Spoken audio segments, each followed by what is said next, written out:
अन्योंग यरोवन भंगावोयो दोस्तों, आज हम आपको एक ऐसी लव स्टोरी के बारे में बताने जा रहे हैं जिसे आप फर्स्ट इंटरनेशनल लव स्टोरी कह सकते हैं। हम बात कर रहे हैं अयोध्या की राजकुमारी सूरी रत्ना और साउथ कोरिया के राजकुमार किम सूरो के बारे में।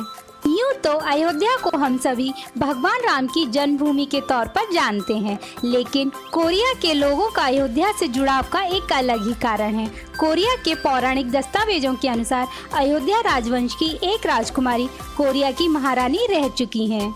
दोस्तों, आप में से कई लोगों को इस बारे में शायद ना पता हो, लेकिन कोरिया के पौराणिक इतिहास में यही दर्ज है। हालांकि भारतीय दस्तावेजों में इस तरह की कोई जानकारी नहीं मिलती, लेकिन कोरिया के लोगों का इस बात पर अटूट विश्वास है।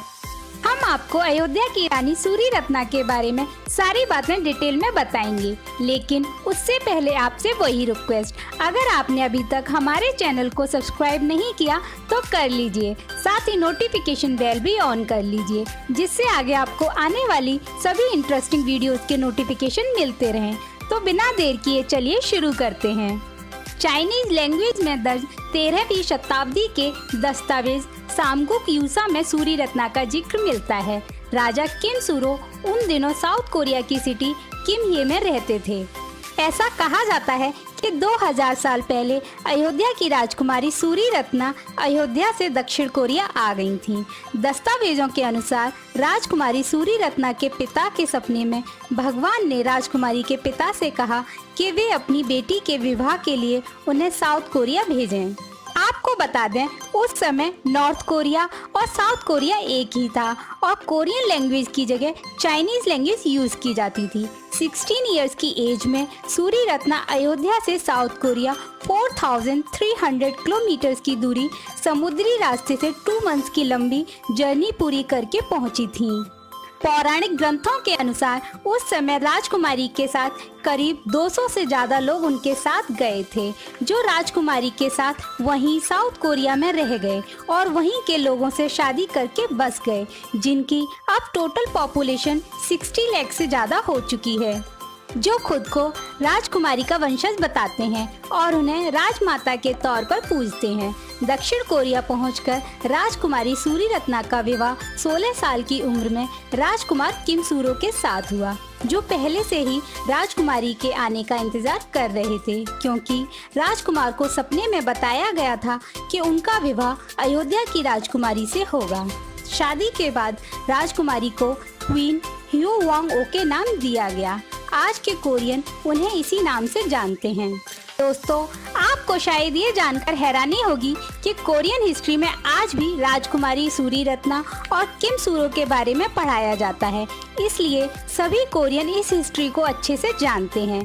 कोरिया के लोगों का मानना है कि सूरी रत्ना और किम सूरो के वंशजों ने ही 7वीं शताब्दी में कोरिया के कई हिस्सों पर लंबे समय तक राज किया और कई राजघरानों की स्थापना की। इन वंशजों को ही कारक नाम दिया गया, जो आज का कोरिया बन गया।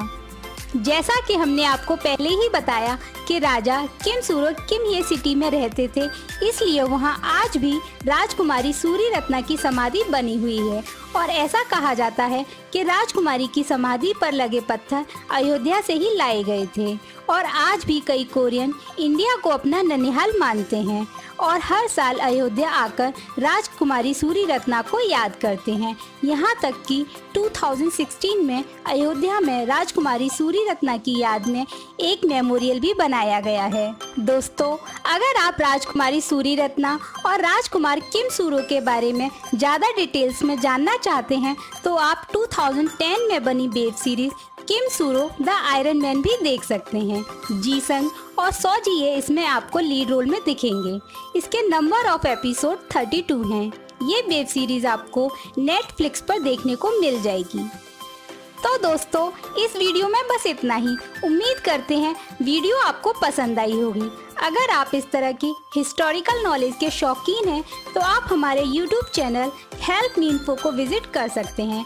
इसकी लिंक आपको नीचे डिस्क्रिप्शन बॉक्स में मिल जाएगी। इसके साथ ही आप वीडियो को लाइक और शेयर करना मत भूलिएगा।